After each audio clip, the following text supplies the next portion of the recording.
It was her faith that gave her the courage to do everything that she did. People say she was tired or feet hurt.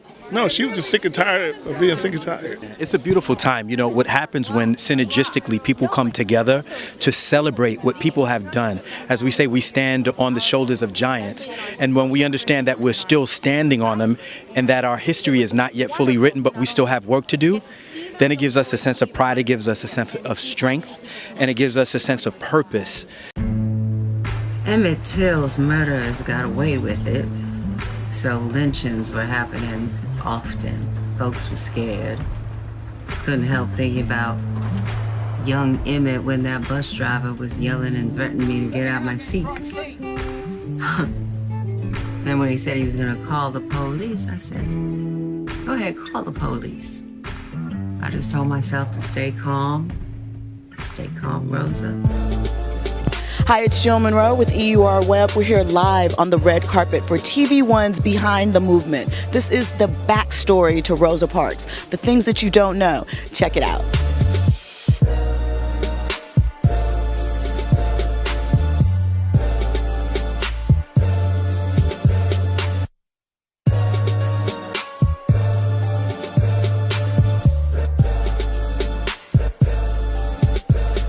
Tell us why the Rosa Parks story, from her perspective, is an important story, especially currently.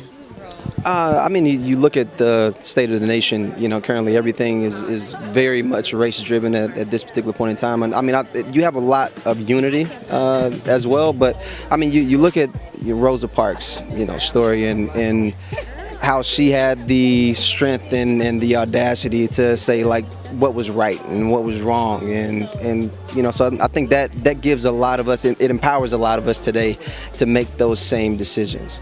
A lot of things that are happening in the world now are very similar to some of the things that have been happening way back in '55. So I think it's very relevant for young people to see this show and to know some of the fights that we've gone to maintain the freedom that we have now. There are a lot of people who worked behind that movement that are unsung heroes. Nixon, Ralph Abernathy, and these people need to be brought to the forefront. You see, it was reported that I was tired, and that wasn't true.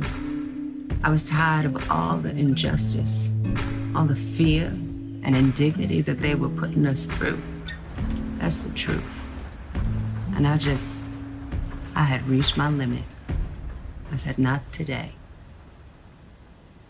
Not today.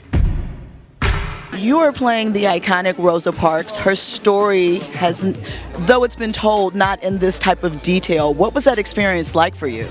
It was such an honor. I, of course, knew who Mrs. Parks was, but I didn't know that she was a seasoned activist. I didn't know so much behind her. Thankfully, Mrs. Parks was a prolific author, so I read everything that she wrote, and there were biographies about her, both from a historical perspective, but also some of her family members. It's Black History Month. What is a Black History Month fact, icon, moment that you want to share with our audience that means something to you? I mean, Behind the Movement, come on, man.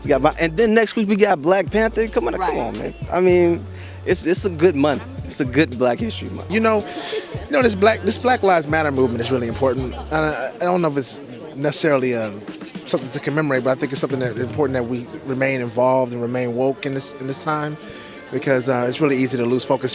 When we talk about historical moments, I think about the time that I met Jim Brown, you know, and then had the opportunity to sit down and talk to him and find out everything that he did with the Black Economic Union, how he brings people together. I mean, there's so many stories that we can tell about people of color who have diversified over the earth, right, that are still doing things. So it's a collective energy that is happening now that is not only building people of color, but bringing people outside of those of color together to have a universal conversation.